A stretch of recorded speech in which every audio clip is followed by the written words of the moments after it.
Hello दोस्तों, welcome to our platform pathfinder learning lab. और दोस्तों, आज हम उपस्थित हुए हैं मानव विकास वाले टॉपिक पर बात करने के लिए, जो आपके एग्जाम की दृष्टि से बहुत ही महत्वपूर्ण है, लेकिन छोटा सा टॉपिक है और इम्पोर्टेंट टॉपिक है। तो आइए बात करते हैं मानव विकास पर।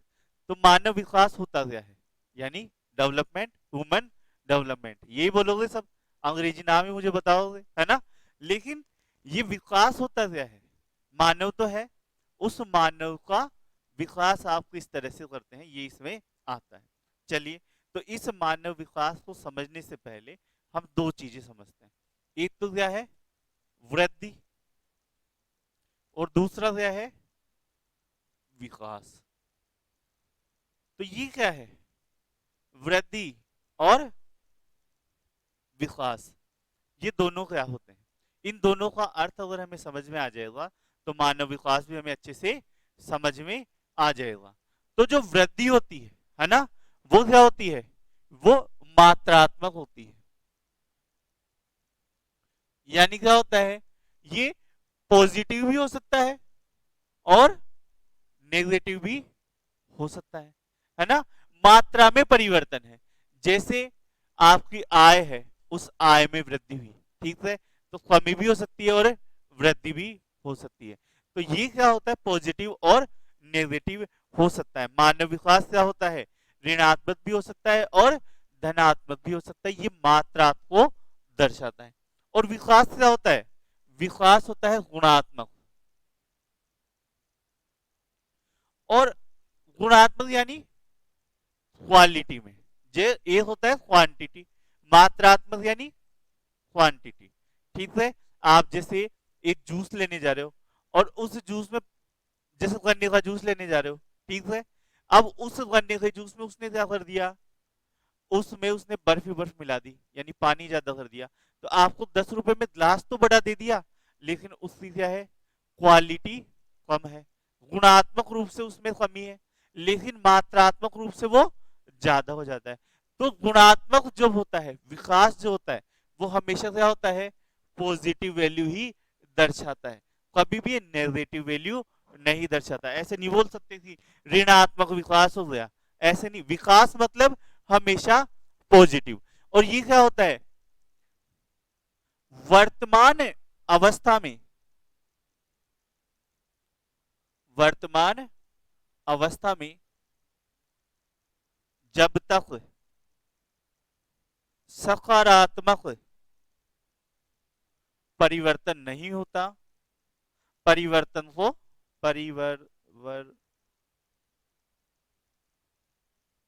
परिवर्तन को दर्शाता है। वर्तमान अवस्था में क्या हो? सकारात्मक परिवर्तन हो, इस चीज को कौन दर्शाता है? विकास दर्शाता है। अब हम इसे एक मानव विकास के संदर्भ में समझे तो आप इसे इस तरह से समझ सकते हैं। किस तरह से समझोगे? जैसे किसी क्षेत्र है, उस क्षेत्र की जनसंख्या में वृद्धि हो रही है, यानी वो बढ़ रही है, तो ये सिर्फ वृद्धि है। लेकिन उस क्षेत्र की जनसंख्या में जीवन स्तर में सुधार हो रहा है ना? वो अविकसित थे, अविकसित से वो विकासशील में गए, विकासशील से वो विकसित में गए।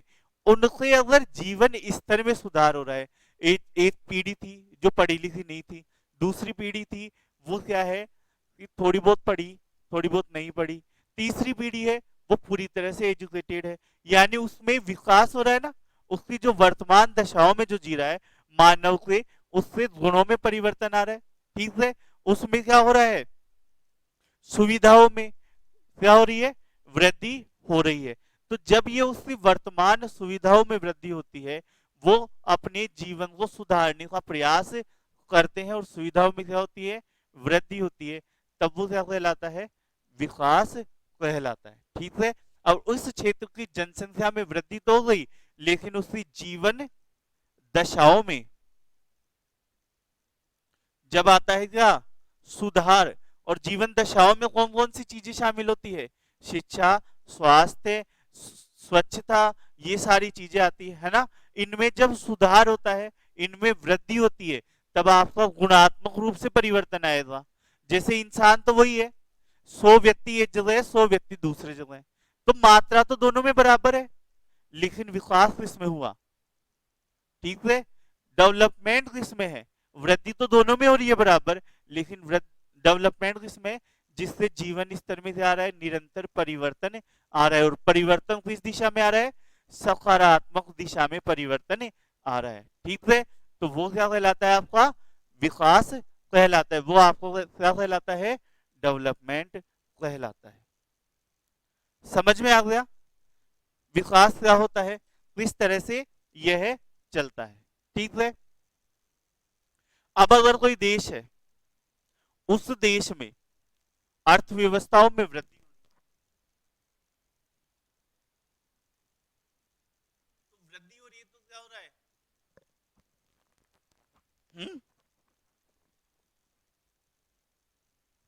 देश में विकास होगा। तो अर्थव्यवस्था में वृद्धि है, उसे विकास पहले माना जाता था, लेकिन उस अर्थव्यवस्था में वृद्धि तो मात्रा के रूप में हुई ना, मात्रा के रूप में ही होगी ना, या फिर गुणात्मक रूप से होगी? अर्थव्यवस्था तो मात्रा को दर्शाती है, लेकिन उस वृद्धि से उस देश में रहने वाले जो लोग हैं, उन लोगों के जीवन स्तर में किस तरह से परिवर्तन आया है, ये चीज आपको किसमें आएगी? विकास में आएगी। जैसे किसी देश में अर्थव्यवस्था में वृद्धि हो रही है, दिन दोगुनी रात चौगुनी तरक्की कर रहे हैं, लेकिन जो शासन से ऊपरी स्तर पर जो लोग बैठे हैं वो करप्ट है, और वो नीचे तक उस पैसे को आने ही नहीं देते।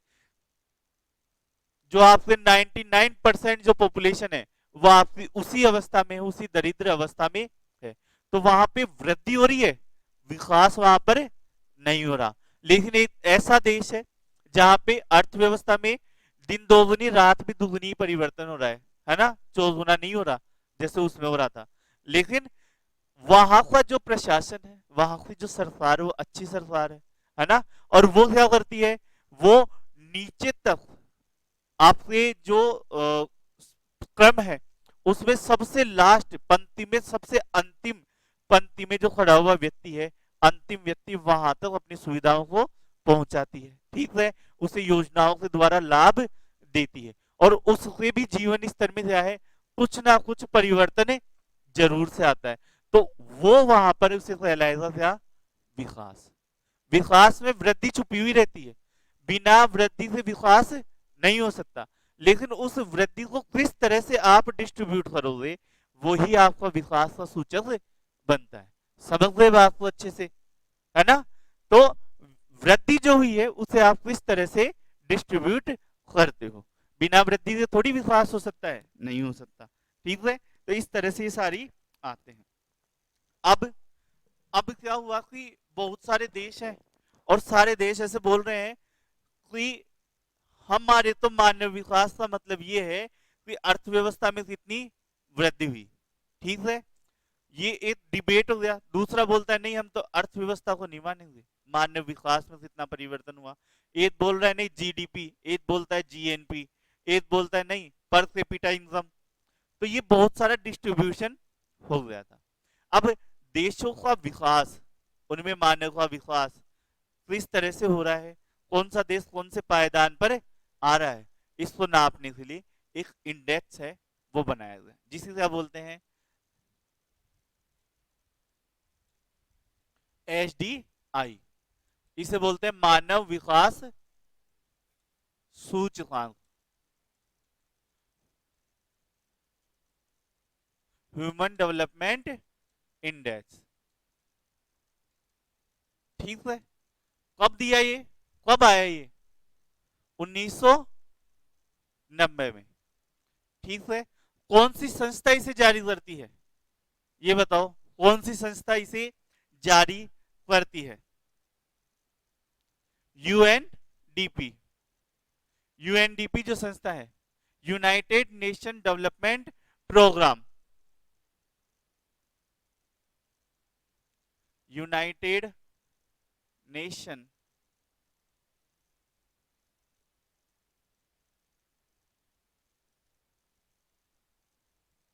डेवलपमेंट प्रोग्राम द्वारा ये है इंडेक्स वो दिया जाता है।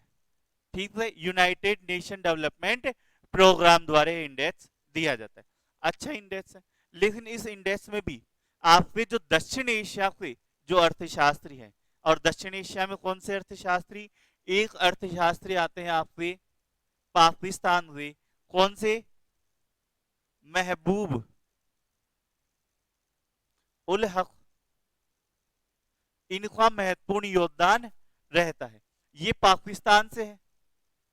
और एक अर्थशास्त्री आते हैं आपके भारत से, कौन से, अमर्त्य सेन, ये आते हैं भारत से। इन दोनों का इस इंडेक्स, अर्थशास्त्री है दोनों, इन दोनों का इस इंडेक्स को बनाने में महत्वपूर्ण योगदान रहता है। ठीक है, इसे नोट कर लो। एसडीआई को बनाने महबूब उल हक ने इसकी सबसे पहले जो परिभाषा है वो दी थी। ठीक है, इसे नोट कर लो सभी के सभी।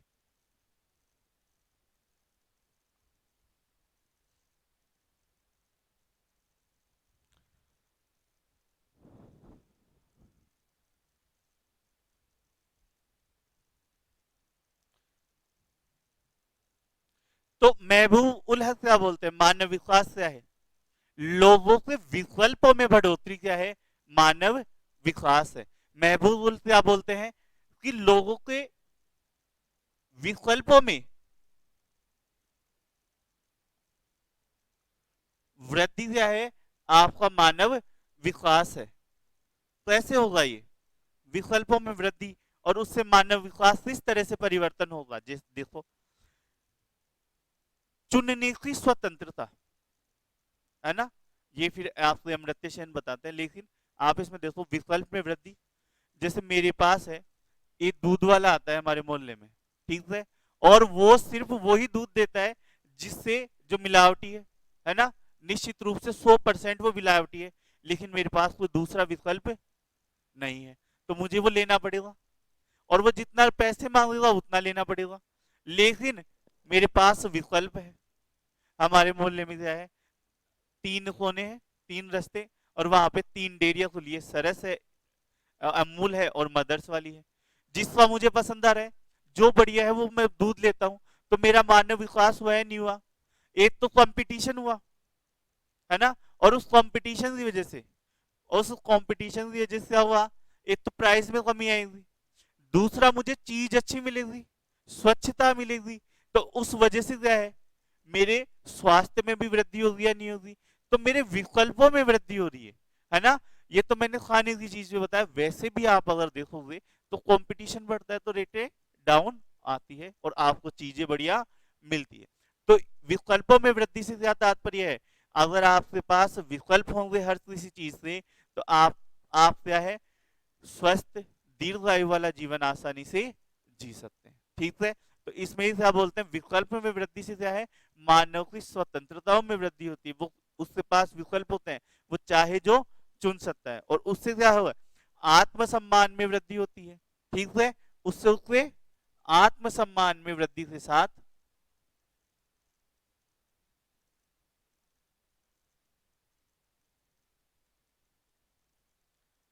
स्वस्थ एवं, दिख रहा है ना ये, स्वस्थ एवं दीर्घ आयु वाला जो है वो जीवन जी सकते हैं।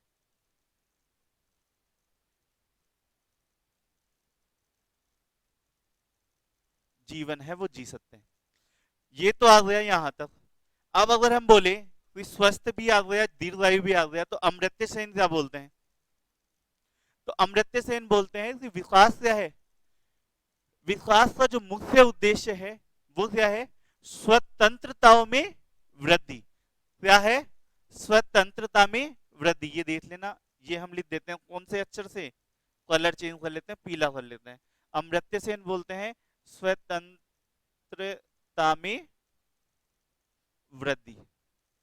विकास का जो मुख्य ध्येय है वो क्या है, स्वतंत्रता में वृद्धि। तो ये स्वतंत्रता में वृद्धि क्या है,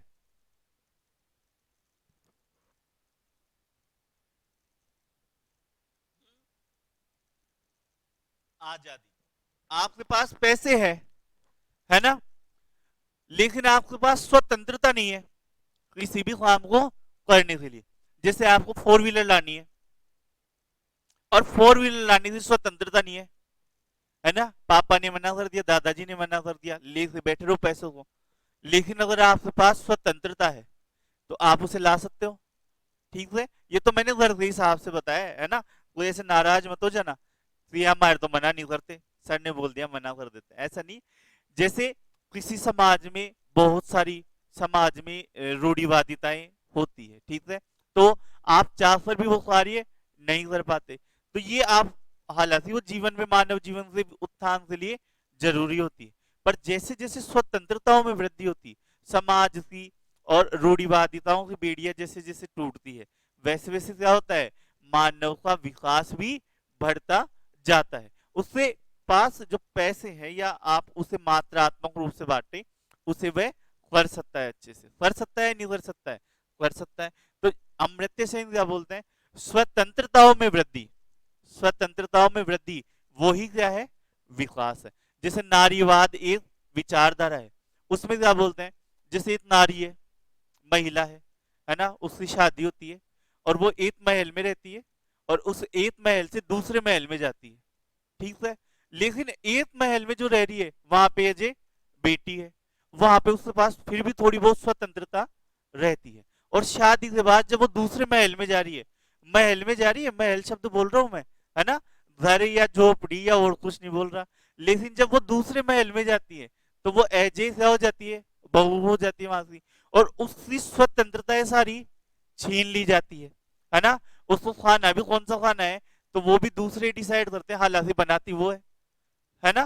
तो वो विकास कहाँ पे हुआ, आप मुझे बताओ, इंडिविजुअल उस पर्सनैलिटी का विकास कहाँ पे हुआ, विकास तो तब होता जब उसके पास स्वतंत्रता होती चुनने की, ठीक है। तो अमर्त्य सेन क्या बोलते हैं कि विकास तब होता है जब क्या हो, स्वतंत्रता हो, ठीक है। आ गया समझ में, ये कॉन्सेप्ट समझ में, चलो, तो ये हमारे पास आ जाते हैं। और इस स्वतंत्रता और इन सारी चीजों की वजह से संसाधनों तक जो पहुंच होगी, विकल्पों में वृद्धि और स्वतंत्रता, इन सब की वजह से हमारे पास क्या होगी, संसाधनों तक पहुंच बनेगी, बनेगी या नहीं बनेगी। आपके पास विकल्प है, संसाधन ज्यादा है, आपके पास उन विकल्पों को चुनने की क्या है, स्वतंत्रता भी है, तो आपकी इन संसाधनों तक क्या बनती है, पहुंच बनती है, जिससे क्या होता है, शिक्षा, स्वास्थ्य, इन सारी चीजों में क्या होता है, इनका स्तर क्या है, ऊपर आता है, संसाधनों तक पहुंच बनती है, और उसके बाद में शिक्षा, स्वास्थ्य और इन सब का क्या है, जीवन स्तर ऊंचा आता है। और यही जो तीन चीजें हैं, है ना, संसाधनों तक पहुंच, शिक्षा और स्वास्थ्य, ये तीन चीजें यहाँ पे मानव विकास के प्रमुख आधार है।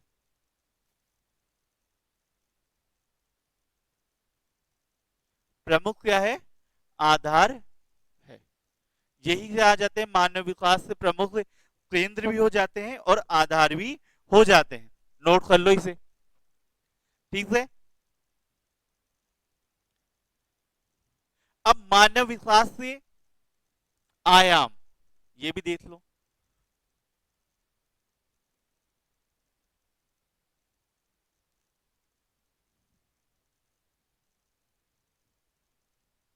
मानव विकास से आयाम, पहला आयाम कौन सा आ जाता है,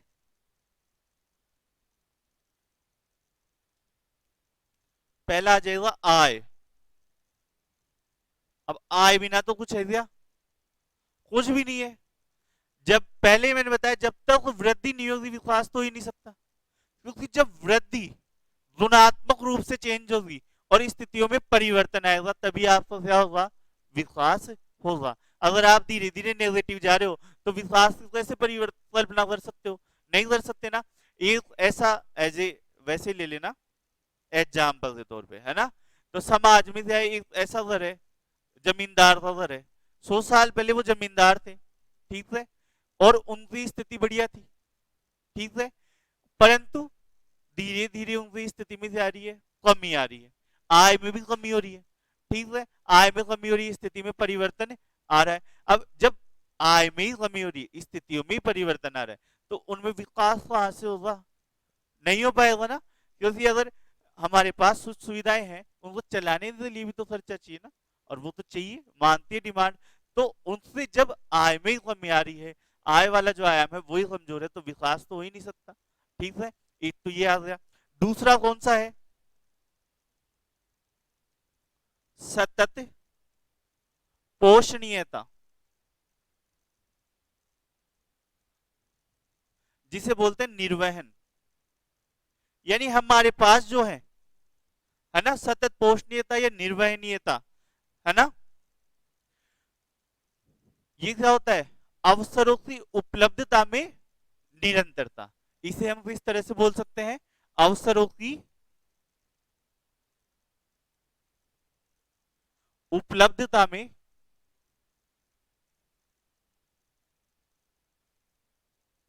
निरंतरता।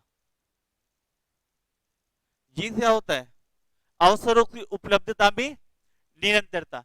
यानी मेरे पास जितने अवसर है, जितने स्वतंत्रता मेरे पास है विकल्प चुनने की, मेरे आने वाली पीढ़ियां हैं उनके पास भी उतने ही विकल्प हो। ऐसा ना हो कि मैं ही सबको यूज कर लूं और उसके पास क्या बचे? कुछ ही ना बचे, है ना।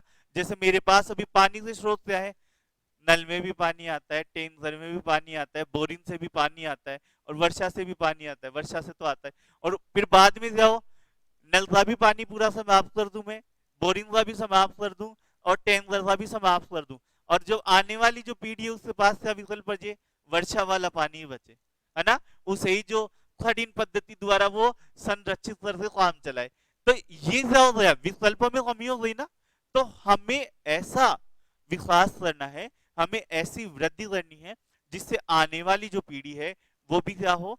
निरंतर अपने अवसरों को सुनिश्चित कर सके, उसके पास भी अवसरों की और समानता विद्यमान रहे। ठीक है, आ गया। अब आ जाओ नेक्स्ट। नेक्स्ट कौन सा है? तीसरा, उत्पादकता।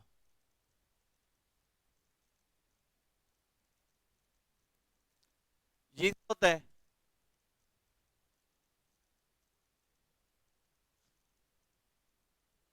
मानव जो विकास के कार्य में जो चीजें उत्पादन करता है ना, तो उसका स्तर उसे किस तरह से रखना है, यही से आता है उत्पादकता होती है। मानव के उत्पादक कार्य, ठीक है, इनके द्वारा जैसे ब्रेड बनाना, बिस्किट बनाना, तो उनका भी हमें अच्छे से क्वालिटेटिव, क्वांटिटी का हमें ध्यान रखना है कि सबको मिले, पर क्वालिटी भी तो ध्यान में रखनी है ना। ऐसा थोड़ी है कि वो ब्रेड है जो स्टोर पे पड़ी पड़ी सड़ जाए और कोई उसे लेने ही ना जाए, खराब हो जाए, है ना। तो हमें क्वालिटी भी उसमें मेंटेन करनी है। ठीक है, और कौन सा आता है चौथा?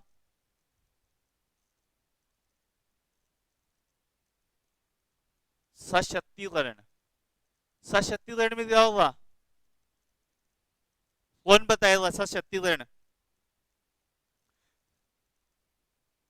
देखो, सतत पोषणीयता यानी विकल्प आगे भी जाए, लेकिन सशक्तिकरण क्या है? विकल्प आगे तो जाए, चलो सही है, चल जाए, लेकिन वर्तमान वाले में तो चुनने की क्षमता हो। सब समाज में जितने लोग हैं, बड़े बूढ़े, स्त्री पुरुष, सब सबके पास विकल्प चुनने चुनने की समान क्षमता हो, समान रूप से वो विकल्प चुन सके। जैसे किसी को आइसक्रीम खानी है तो सब खा सकते हैं, ऐसा नहीं कि ये बोल दिया तो नहीं खा सकता। ठीक है, तो विकल्प चुनने की क्या हो, उसके पास, सबके पास समान स्वतंत्रता हो, तो वो क्या आता है? सशक्तिकरण। तो इसमें से आ जाएगा विकल्प चुनने की समानता, है ना। विकल्प को आगे भी पहुंचाना, वो कौन सा आ जाता है? सतत पोषणीयता। और विकल्प चुनने की समानता वर्तमान में, वो क्या आ जाता है? सशक्तिकरण। तो ये सारी चीजें आपने समझ ली, पढ़ ली, लिख लो।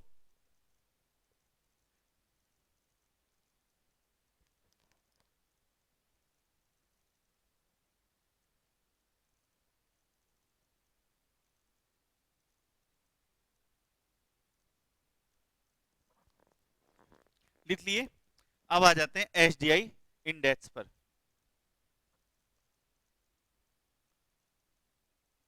दिया किसने, कब दिया, 1990 में। इसे बनाने ना महबूब उल हक और अमर्त्य सेन ने। इसका जो मान होता है, इसका मान कितना होता है, स्कोर जिसे बोलते हैं, है ना, वो कितना होता है,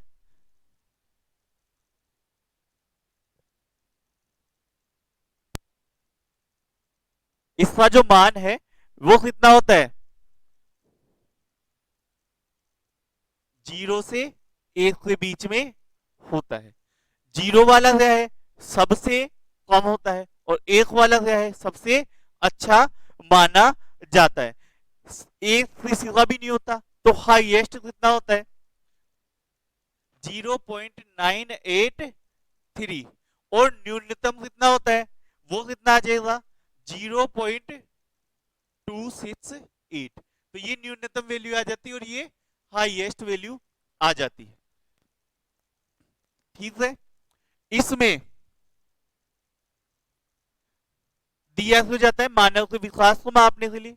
ठीक है, मानव का विकास कितना हो रहा है उसको मापने के लिए दिया जाता है। तो एसडीआई इंडेक्स को दिया जाता है विभिन्न देशों में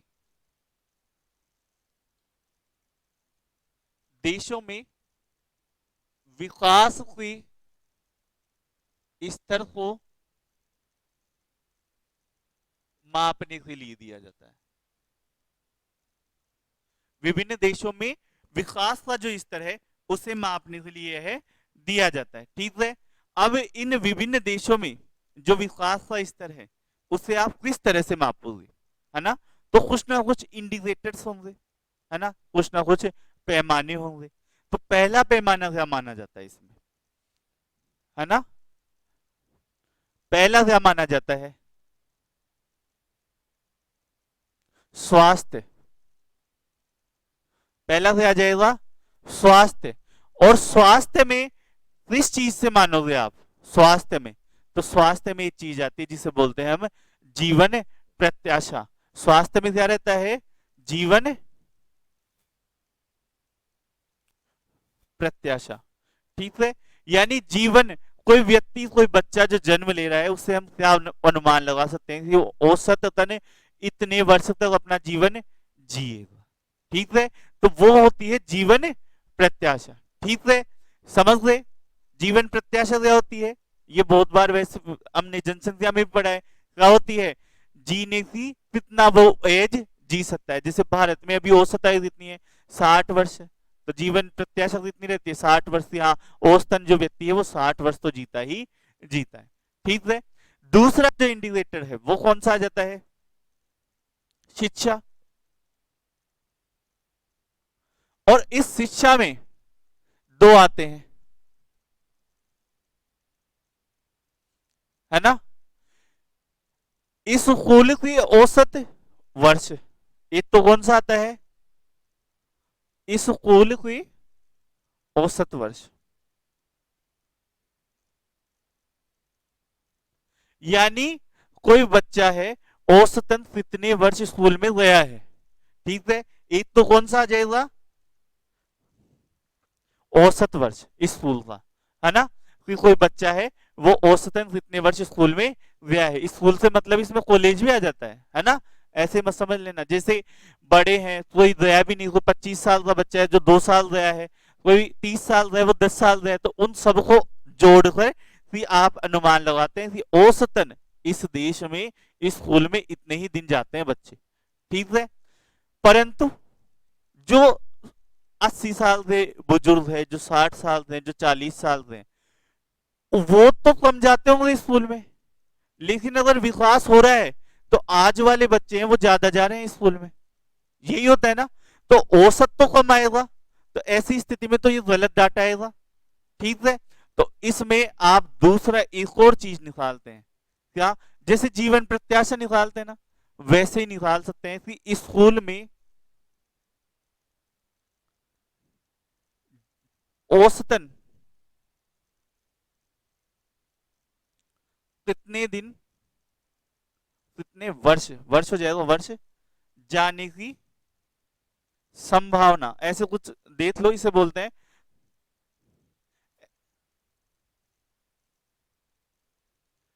education expected year of schooling, है ना। यानी कितने एक्सपेक्टेड यानी संभावना, है ना, कितने दिनों तक आप स्कूल में जा सकते हैं। यानी जो न्यूबॉर्न है, नए जो बच्चे हैं जो स्कूल में जाने वाले हैं, उनके लिए क्या अनुमान लगा सकते हैं कि वर्तमान में ये ट्रेंड चल रहा है ना। जो नए नए जो लोग हैं, जो युवा साथी हैं, वो इतने दिनों तक स्कूल में जा रहे हैं, जैसे 10 साल तक मोस्टली है जो जाते ही जाते हैं। जैसे अभी ये है कि यहाँ 8वीं पास तो सभी कर ही लेते हैं, ठीक है। तो ये जो ट्रेंड है, तो आप ये बता सकते हैं कि हाँ 8वीं पास तो कर ही लेगा। लेकिन अगर आप टोटल जोड़ते हो औसतन, तो जो बुजुर्ग लोग हैं, जो पुराने लोग हैं, उनमें तो 8वीं पास भी नहीं होंगे। तो औसतन तो कितना आ जाता है, 2 साल 3 साल स्कूल का, और एक्सपेक्टेड कितना आ जाता है, 5 साल 6 साल, है ना। तो ये चीज है, दोनों चीजें समझ में आ गई दोनों। फिर आ जाता है तीसरा, तीसरा कौन सा आ जाएगा,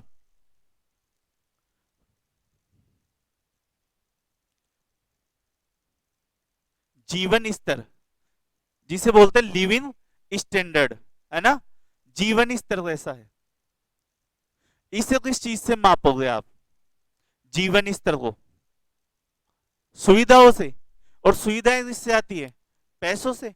तो वहां पर उस देश में सकल राष्ट्रीय आय कितनी है, ग्रोस नेशनल इनकम,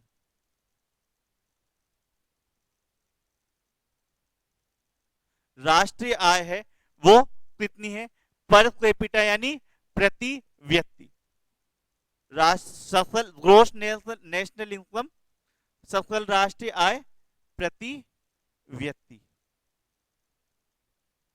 यानी औसतन एक व्यक्ति है वो कितने रुपए वहां पर कमा रहा है, ये इसमें शामिल होता है। यानी अगर उस देश में जीवन जीने के लिए, भरपेट भोजन खाने के लिए 10 रुपए की आवश्यकता है प्रतिदिन, तो क्या वो व्यक्ति औसतन पूरे साल काम निकाले तो 10 रुपए औसतन प्रतिदिन से ज्यादा कमा रहा है, तो इसका मतलब है उसके जीवन में विकास ही होगा, कुछ ना कुछ तो सेविंग कर ही लेगा वो, है ना।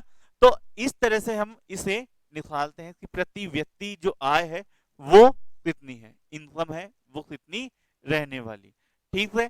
इस तरह से आपके तीन ये मान है, इस तीन पैमानों में 4 इंडिकेटर्स हैं वो शामिल होते हैं, ठीक है। स्वास्थ्य, शिक्षा और जीवन स्तर, ये तीन ध्यान रख लिए। इन तीन में, इन तीनों से ही आपका एचडीआई निकलता है। अब ये एचडीआई तो 8 तक जाता है ना, 0 से 8 तक, तो इनको कैसे मानोगे, सबका 1/3 लेते हैं, इसका भी 1/3, इसका भी 1/3 और इसका भी 1/3, और इन तीनों को जोड़ देंगे, जो मान आएगा वो इस बीच में ही आता है। तो इसमें अपने को उस कैलकुलेशन में तो जाना नहीं है जिससे आपको ये मान निकालना है, पर ये समझ लो, ठीक है। अब इस एचडीआई इंडेक्स जो हमारे पास प्राप्त हो रहा है, उस एचडीआई इंडेक्स में सबसे ऊंचे स्थान पर कौन है,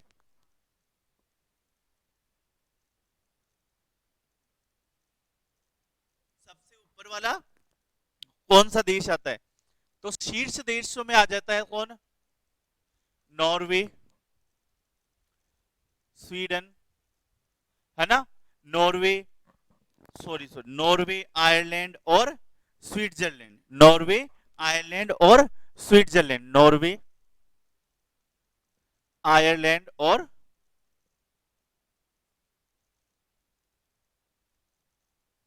स्विट्जरलैंड, ये तीन देश है वो इसमें शीर्ष देशों में शामिल होते हैं। सबसे शीर्ष देशों में कौन से शामिल हैं, नॉर्वे, स्विट्जरलैंड और आयरलैंड, नॉर्वे, आयरलैंड और स्विट्जरलैंड। अब सिंगापुर कौन से स्थान पे आएगा इसमें, 11वें नंबर पर आ जाता है। श्रीलंका किस में आता है, 72 पर है वो श्रीलंका आता है। और चाइना कितने नंबर पर आता है, 85 पर है वो आपके चाइना का नंबर आता है। तो फिर भारत कहां पे गया, भारत का स्थान कितने नंबर पर आता है? 131 आउट ऑफ 189 कंट्रीज। 131 131वें नंबर पर है 189 देशों में। और इसका जो सूचकांक है वो कितना रहा है? 0.625 है, वो इसका सूचकांक का मान आ रहा है। सॉरी 045 आएगा शायद, है ना, 4 ही लिखा था मैंने, 645। ये इसमें से आ जाता है मानव विकास सूचकांक का मान, जो 0 से 1 के बीच में आना है ना, तो 0.645। और कौन से देशों में शामिल है? मध्यम विकास से देशों में यह है शामिल होता है। इस मान से हम कौन से देशों में आते हैं? मध्यम विकास से देशों में शामिल होते हैं। तो ये सूचना है जो आपको इसके बारे में ध्यान में रखनी है, ठीक है। बाकी पूरा इंडेक्स आपको नोट्स में मिल जाएगा, है ना, पूरे जो जो इंपोर्टेंट देश है ना, और भी वो भी सारे उसमें मिल जाएंगे।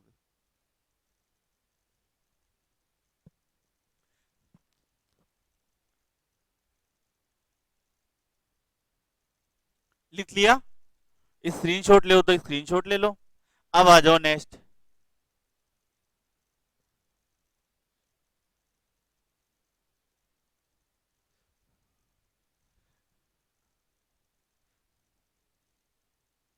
एक आ जाता है, एक आता है GHI। ये क्या है? Gross happiness index. ये क्या होता है? हैप्पीनेस यानी प्रसन्नता, है ना। और इसको अपनाने वाला देश कौन सा है? भूटान। भूटान ऐसे बोलता है, हमें इसी से कोई मतलब नहीं है कौन सा देश कितने रुपए छाप रहा है, भौतिक प्रवृत्ति कितनी कर रहा है, उससे हमें कोई मतलब नहीं है। हमें तो इस चीज से मतलब हम प्रसन्न कितने हैं, है ना। आप 2 रुपए कमा रहे हो, अगला जो सामने वाला है 10 रुपए कमा रहा है, लेकिन अगर आप 2 रुपए कमाकर भी प्रसन्न हो, तो प्रसन्नता का इस तरह आपके लिए जीवन में क्या है? संतुष्टि का कारण बनता है ना, और आप अच्छे से अपना जीवन यापन कर सकते हो। तो प्रसन्नता जो है वो ज्यादा इंपॉर्टेंट है। और उस प्रसन्नता, उस हैप्पीनेस की जो वैल्यू है, उस वैल्यू को टास्क पर रखकर, यानी उससे हटाकर, अगर आप सिर्फ भौतिक प्रवृत्ति करना चाहते हो, आप ये देखना चाहते हो जैसे बचपन में थे ना, बचपन में अपन आम के पेड़ के नीचे बैठ जाए, है ना, और खेतों में खेलना, इस ये चीज प्रसन्नता है? या आज के जमाने का जो बचपन है उसमें आप पबजी मोबाइल गेम खेल लो, ये प्रसन्नता है? आप बताओ कौन सी आम के पेड़ के नीचे बैठना प्रसन्नता है ना। तो उस, और वो प्रसन्नता तो हमने ताक पे रख दी, और बहुत ही प्रवृत्ति हम कर रहे हैं। छोटे छोटे बच्चों के पास भी हमने क्या दे दिए? डिजिटल फोन दे दिए, है ना। और आजकल है ना, जो मम्मी को है ना, जो अगर काम करना है तो मोबाइल दे के बच्चों को बिठा दिया, ठीक है, तो सबसे आसान तरीका है। तो ये प्रसन्नता मिली क्या? प्रसन्नता की कीमत पर आपने भौतिक प्रवृत्ति अगर आपने की है, तो उसे भूटान है वो क्या नहीं मानता है? विकास नहीं मानता। यानी प्रसन्नता है वो ज्यादा जरूरी है, संतुष्टि जीवन में क्या है?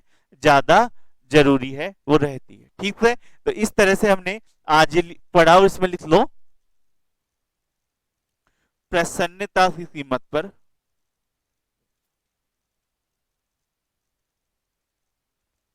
भौतिक विकास नहीं किया जा सकता।